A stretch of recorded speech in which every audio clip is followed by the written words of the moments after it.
Salut à tous, amis mancuniens, supporters des Red Devils. Je ne vais pas vous demander si vous avez la pêche. Je pense qu'on est tous dépités, écœurés du résultat final face à Tottenham. On est tous au fond du trou. On va analyser cette finale, cette rencontre qui opposait Tottenham à Manchester United. Match qui comptait pour la finale de la Ligue Europa. Défaite 1-0 à San Mamés, à Bilbao. C'est là où s'est déroulée la finale de la C3. Le seul buteur de la partie est Brennan Johnson à la 42e minute de jeu pour les Spurs.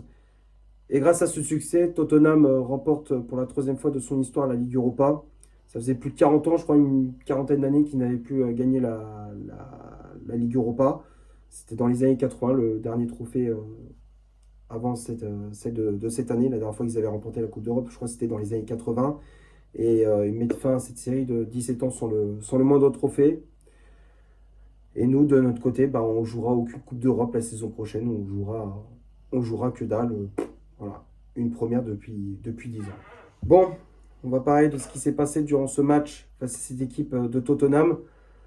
Je ne sais même pas par où commencer. Je suis tellement dégoûté, triste du résultat final, du contenu de notre équipe.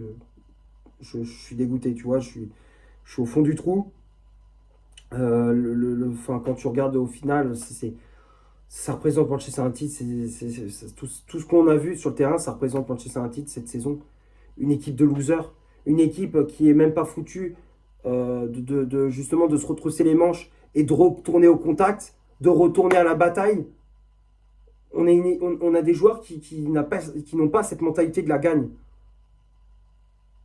On n'a pas des joueurs qui justement ont des couilles, qui ont de l'audace, justement qui prennent des risques pour aller chercher l'égalisation, d'aller chercher également la victoire. On n'a pas ce type de joueurs. Nous, on a des joueurs, à la moindre difficulté, ils baissent les bras. Ils baissent les bras. À chaque fois, c'est le même résultat. La première période, alors ok, je dis pas qu'on démarre de la plus bête des façons le match, mais quand même, tu as la possession balle, justement, tu essaies de mettre de la vitesse sur les côtés avec Dorgu, avec Mazraoui et Amad Diallo, même s'il y avait énormément de déchets, encore une fois, mais il y avait trop de déchets dans les passes, les contrôles, les dribbles. Ça manquait d'intelligence de jeu également, mais c'est toujours la même chose. Comment tu veux marquer un but avec de tels déchets? Tu peux pas marquer un but avec ce genre d'erreur. Tu peux pas. Tu peux pas. C'est toujours la même chose. Tottenham, de son côté, c'était pas mieux non plus. Alors, il y avait beaucoup de déchets également. Leur tactique, c'est de défendre à 11 derrière. Dès qu'ils récupéraient la balle, c'était de partir en contre-attaque. Ils voulaient laisser la position de balle à Manchester United. United qui a des occasions avec Amad Diallo, avec Bruno Fernandes. Malheureusement, on tombe sur un très bon Vicario, le gardien de Tottenham qui a fait un très gros match. Et sur la seule occasion de Tottenham, 42e minute de jeu, on se prend un but, mais en plus un but de merde. Mais c'est un but de merde en plus. Un centre, je crois que c'était Udoji sur le côté gauche qui centre. Luke Shaw, je ne sais pas ce qu'il fait, il défend, il sait pas, il hésite. Il a l'impression qu'il a peur d'attaquer le ballon. Au lieu de mettre la tête ou le genou ou le pied, je ne sais pas, il bégaye. Brennan Johnson, je sais pas, lui non plus, l'attaquant de Tottenham qui dévie du bout du pied. Et puis Onana, avec ses mains en mousse, encore une fois, qui n'est même pas foutu de la sortir. C'est même pas une frappe, une frappe forte. C'est limite une passe au gardien. La frappe de Johnson, c'est une passe au gardien. Il la touche à peine et toi, t'es même pas foutu de la sortir, André Onana. Je te jure, ce gardien-là, mais je veux plus le voir. La saison prochaine, je veux plus le voir. Luke Shaw, c'est pareil. Mais il y a plein de joueurs. Je ne veux plus les voir la saison prochaine. Les Højlund, les Lindelof, même s'il n'a pas joué dans cette finale, mais c'est bon, je ne veux plus, j'en peux plus de ce joueur-là aussi. Lindelof, c'est pareil, j'en peux plus. Luke Shaw, Onana, tous ces joueurs-là, je ne veux plus les voir la saison prochaine. C'est fini. Je ne veux plus les voir. Ces joueurs-là, ils n'ont pas le niveau pour jouer dans une équipe comme Manchester United. Ils n'ont pas le niveau. Ils sont pas bons. Ils sont mauvais. Ils sont mauvais, tout simplement. Donc, à la 42e, Tottenham qui mène 1-0. Et c'est le score à la mi-temps. Et la deuxième période, c'est fini. Tottenham ne propose plus rien. Ils ont verrouillé, ils ont cadenassé derrière. Ils ont mis le bus. Nous, on avait la possession de balle, mais on manquait d'inspiration. Il n'y avait pas de créativité, il n'y avait pas de mouvement, il n'y avait rien, il n'y avait pas d'intensité. Le positionnement des joueurs sur les côtés, à chaque fois, tu avais 2, voire même 3 joueurs dans la même zone. Et des fois, dans l'axe, tu n'avais personne. Ça manque d'intelligence de jeu, comme je disais. Il n'y a pas de QI de football. S'il n'y a pas de QI de football. Et même Amorim, ses choix, je ne comprends pas. Tu me mets un 3-4-3 avec Bruno Fernandes dans ce double pivot côté Casemiro. Tu t'attendais à quoi? Enfin, on sait très bien que Bruno Fernandes, dans ce rôle de double pivot, c'est pas où il est le meilleur. Enfin, des fois, sur un ou deux matchs, il peut faire une différence. Mais le mieux, c'est quand tu mets plus haut sur le terrain. Tu aurais dû le mettre ailier gauche à la place de Mason Mount parce qu'il a été nullissime, Mason Mount. Nullissime. Il a été nul à chier. Je ne comprends pas pourquoi tu as mis Mason Mount titulaire, ou même à la limite, si tu voulais laisser Bruno Fernandes dans ce double pivot, tu mets à la limite Alejandro Garnacho. Je ne comprends même pas pourquoi Garnacho n'a même pas démarré cette finale. Ou comme Ugarte au milieu de terrain. Enfin bref, tu avais des options, tu pouvais faire des meilleurs choix dans le 11 de départ. Avec Ugarte et Alejandro Garnacho. Je ne comprends pas. Je ne comprends pas. Même ses choix, il attend la 70e pour faire ses changements. Amorim, il attend la 70e pour faire ses putains de changements. Tu attends la 70e pour faire entrer Zirkzee, pour lancer Garnacho, pour lancer Dalot à la 85e, et à la 90e, tu lances Meino. Mais la finale, elle était pliée déjà à la mi-temps. Tu aurais dû faire, même ces changements-là, tu aurais dû les faire à la mi-temps. Quand on était mené à 0, quand tu voyais que l'équipe, ça n'allait pas, offensivement, Mount, ça ne fonctionnait pas, tu faisais rentrer Garnacho, tu essayes de faire des réajustements tactiques. Et peut-être que si tu avais fait ces changements-là à la mi-temps, on aurait peut-être pu égaliser, et puis on aurait peut-être même gagné la finale. Je pense que si Amorim avait fait ses changements à la mi-temps, on aurait gagné la finale. Je suis même sûr, je mets ma main à couper, qu'on aurait gagné la finale. Malheureusement, ce n'est pas le cas. Et donc, United qui a poussé, même avec les remplaçants, on a essayé de pousser pour égaliser. Malheureusement, ça passe pas. À l'image du sauvetage de Mickey Van de Ven qui a fait un sauvetage magnifique sur une tête de Rasmus Højlund. Voilà. Toute la réussite était du côté de Tottenham. Et là, malheureusement, ça n'a pas tourné du côté de Manchester United. Voilà. Tottenham qui gagne 1-0 cette finale de Ligue Europa. Maintenant, on va passer à la composition d'équipe que Ruben Amorim a aligné pour ce match. Le 11 de départ, je l'affiche juste ici. Donc, comme d'habitude, l'entraîneur portugais a aligné son fameux 3-4-3 avec André Onana dans les buts. La défense à 3, à droite, c'était le français Lenny Yoro. Dans l'axe, Harry Maguire. À gauche, l'anglais Luke Shaw. Casemiro et Bruno Fernandes au milieu de terrain. Le portugais qui avait le brassard de capitaine. Noussair Mazraoui, piston droit. Patrick Dorgu, piston gauche. Et le trio d'attaque avec Amad Diallo, ailier droit. Mason Mount, ailier gauche. Et en pointe, le Danois Rasmus Højlund. Les changements effectués par l'entraîneur portugais. Donc, comme je disais, on a vu l'entrée de Joshua Zirkzee à la place de Rasmus Højlund à l'attaque de United. L'entrée d'Alejandro Garnacho à la place de Mason Mount. L'entrée de Diogo Dalot à la place de Noussair Mazraoui. Et pour finir, l'entrée de Kobbie Mainoo à la place de Patrick Dorgu. Que dire sur cette compo? Déjà, comme je disais, je ne comprends pas pourquoi il n'a pas aligné Garnacho dès le début du match.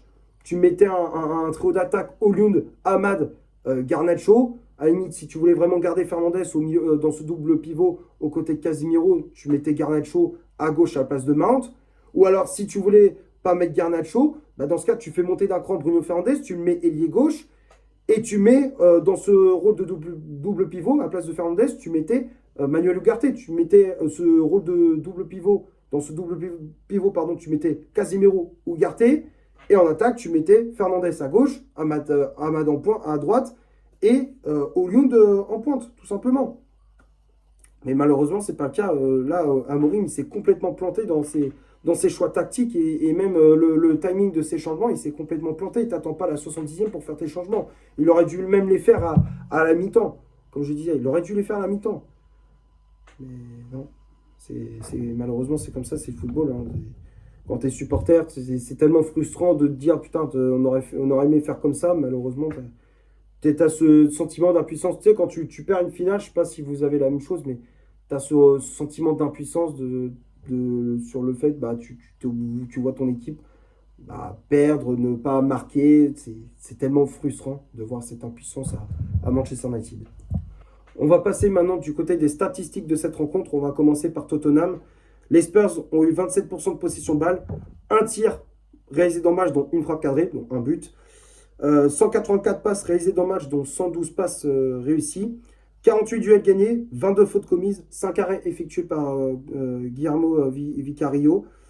13 centres réalisés dans le match, 4 corners obtenus et 16 tacles réussis du côté de Manchester United.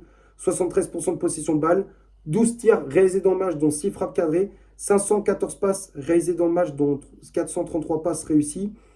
63 duels gagnés, 10 fautes commises, 0 arrêt effectué par André Onana, 30 centres réalisés dans le match, 5 corners obtenus et 19 tacles réussis. Donc, quand on regarde les statistiques, c'est clair, tout était du côté de Manchester United, grosse domination dans la possession de balle, dans les occasions du côté de United. Mais on manquait clairement d'inspiration, on manquait de réalisme. Il y avait des carences à tous les étages. On avait des carences à tous les étages, que ça soit dans le domaine physique, technique, tactique. On était partout à la ramasse. Alors, je ne dis pas que Tottenham était mieux que United. Hein. Attention, je ne dis pas que Tottenham, c'était nettement au-dessus. Hein. Comment dire, mais normalement, United doit faire beaucoup mieux, ça c'est clair. Ça c'est clair, on doit proposer autre chose que ce qu'on a vu dans cette finale. Je suis désolé. C'est pas normal. On va finir la vidéo sur les tops et les flops de cette rencontre. Comme d'habitude, je fais les affiches juste ici. Alors, j'ai que 5 joueurs, 5 ou 6 joueurs, je crois, je ne sais plus ce qui c'est que j'avais mis dans les flops. Enfin, je ne sais plus si j'avais mis 5 ou 6 joueurs dans les tops. Mais en tout cas, j'ai mis Maguire en défense, aux côtés de Lenny Yoro. Maguire et Yoro, je les ai mis dans les tops. Pour moi, ils ont fait un bon match. Yoro qui a mis de l'agressivité, qui a montré du caractère, qui a mis de l'autorité dans ses interventions. Moi, j'ai trouvé costaud Lenny Yoro dans cette finale. Lui, il a fait un vrai match de bonhomme. J'ai de la peine pour lui parce que ce joueur, il ne mérite pas ce genre de sort, de perdre une finale de Coupe d'Europe. C'est vrai que Lenny Yoro, moi, je le trouve... voilà, c'est un joueur malgré tout, même si, ok, j'ai critiqué parce que des fois, il n'était pas toujours bon à certains matchs. Mais tu sens qu'il a quand même l'envie de bien faire les choses, de mouiller le maillot. Tu vois qu'il a quand même une certaine combativité, Lenny Yoro. Donc ça me fait j'ai de la peine pour lui. Mais malgré tout, il a fait quand même une très bonne finale. Maguire qui a fait une bonne finale également. Sur les coups de pied arrêtés, qui a essayé d'apporter du danger. Défensivement, je l'ai trouvé plutôt bon dans ses interventions. Alors même si des fois, il manque un petit peu de sérénité, mais globalement, il a fait une bonne finale. Dans les relances aussi, les relances, elles étaient propres. Bon match de Maguire. J'ai mis Mazraoui dans les tops également. Mazraoui, dans son rôle de piston, il a été bon aussi. Je trouvais qu'il a apporté, jusqu'à sa sortie, il a apporté de la vitesse, de la percussion.